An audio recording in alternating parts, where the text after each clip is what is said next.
Bullet train explosion కొత్త Japanese cinema నెట్ఫ్లిక్స్లో stream అవుతుంది. డైరెక్ట్ నెట్ఫ్లిక్స్ స్ట్రీమింగ్, ఇది థియేటర్ సినిమా కాదు, నెట్ఫ్లిక్స్లో స్ట్రీమ్ అయింది. Japanese original with English sub titles. నేను చూడడం జరిగింది. మొన్న ఏప్రిల్ 25 శుక్రవారం నుంచి స్ట్రీమ్ అవుతుంది. అంటే టైటిల్ బట్టి చెప్పేయచ్చు, బుల్లెట్ ట్రైన్ ఎక్స్ప్లోడ్ అయింది అనేసి. ఇలాంటి సినిమాలు అంటే కొద్దిగా క్యూరియాసిటీ, నాకు ఇంట్రెస్ట్. ఎందుకంటే ఇలాంటిది ఒక సినిమా చూశాను చిన్నప్పుడు, స్పీడ్ అనేసి, హాలీవుడ్ అమెరికన్ ఫిల్మ్. ఒక బస్సులో బాంబు ఉంటుంది, బస్సు కొద్దిగా స్పీడ్ తగ్గితే బాంబు పేలుతుంది అని. ఆ సినిమా కియానో రీవ్స్ సాంద్రా బుల్లక్ అనుకుంటాం, గుర్తులేదు. ఆ సినిమా చాలా ఇష్టం నాకు. తర్వాత స్పీడ్ 1, స్పీడ్ 2, స్పీడ్ 3 సినిమాలు వచ్చాయి కానీ బట్ అది ఒరిజినల్ గుర్తుండిపోయింది. సో అలాంటిదే ఈ సినిమా. ఈ బుల్లెట్ ట్రైన్ ఎక్స్ప్లోషన్ అనేది, దీనికి ఇంతకుముందు 1975లో ఒక 50 ఏళ్ల క్రితం ఒక సినిమా వచ్చిందంట జాపనీస్లో, ద బుల్లెట్ ట్రైన్ అనేసి. ఆ సినిమాకు సీక్వెల్ అని చెప్పాలి ఈ సినిమా. అంటే అప్పట్లో కూడా 1975లో కూడా బుల్లెట్ ట్రైన్ అనే సినిమా, ఒక 80 కిలోమీటర్ల స్పీడ్ తగ్గితే బుల్లెట్ ట్రైన్ పేలిపోతుంది అనేది కథ. ఇప్పుడు ఈ సినిమాని కూడా, ఇప్పుడు ఈ బుల్లెట్ ట్రైన్లు కూడా 100 కిలోమీటర్ల స్పీడ్ తగ్గిపోతే పేలిపోతుంది అనేసి.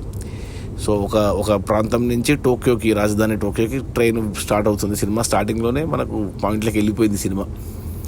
ఇక ఆ ట్రైన్ ఎక్స్ప్లోడ్ కాకుండా వాళ్ళు పడే తిప్పలు, అంటే టెర్రరిస్టులు అంటే మనం ఇండియాలో, అమెరికాలో వింటుంటాం టెర్రరిస్టులు, కానీ జపాన్లో ఏముంటుందో టెర్రరిస్టులు అనుకుంటాం, కానీ డబ్బు కోసం చేసిన పని అని అన్నట్టు చూపిస్తారు స్టార్టింగ్లో మనకు.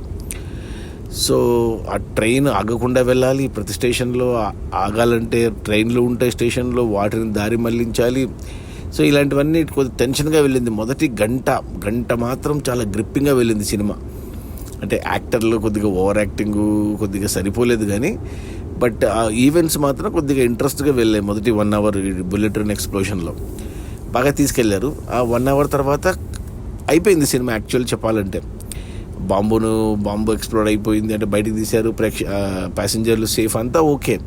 ఇక తర్వాత సినిమా 1:10 పాటు ఒక 10 క్యారెక్టర్లను పెట్టుకొని లాగారు సినిమాని. అసలు ఇంకా అక్కడి నుంచి ఇంకా బోరింగ్ స్టార్ట్ అయింది నాకు.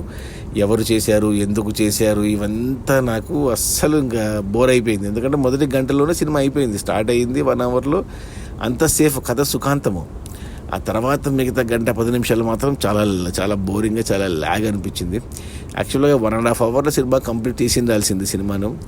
ఎందుకో మరి అంత లాగారు దీన్ని. ఆ 1975 సినిమాకు ఈ సినిమాకు సంబంధం ఏంటి అనేది కూడా అవన్నీ మిగతా లాస్ట్ సెకండ్ హాఫ్లో పెట్టుకున్నారు. కాబట్టి అంటే మనం అది చూడలేదు కాబట్టి నాకు అంతగా కనెక్ట్ కాలేదు నేను. ఆ లాజిక్ కూడా ఎందుకు చేశారనేది కూడా అంత కన్విన్సింగ్ అనిపించలేదు. సో ఫస్ట్ 1 అవర్ అయితే నచ్చింది నాకు, మిగతా 1:10 అయితే ఓకే అనిపించింది. సో నా రేటింగ్ వచ్చి 2/5 ఓకే అంటాను. నెట్ఫ్లిక్స్లో ఉంది, జాపనీస్లో ఉంది, ఇంగ్లీష్ సబ్ టైటిల్స్తో చూడొచ్చు. తెలుగులో ఉందో లేదో చూడలేదు.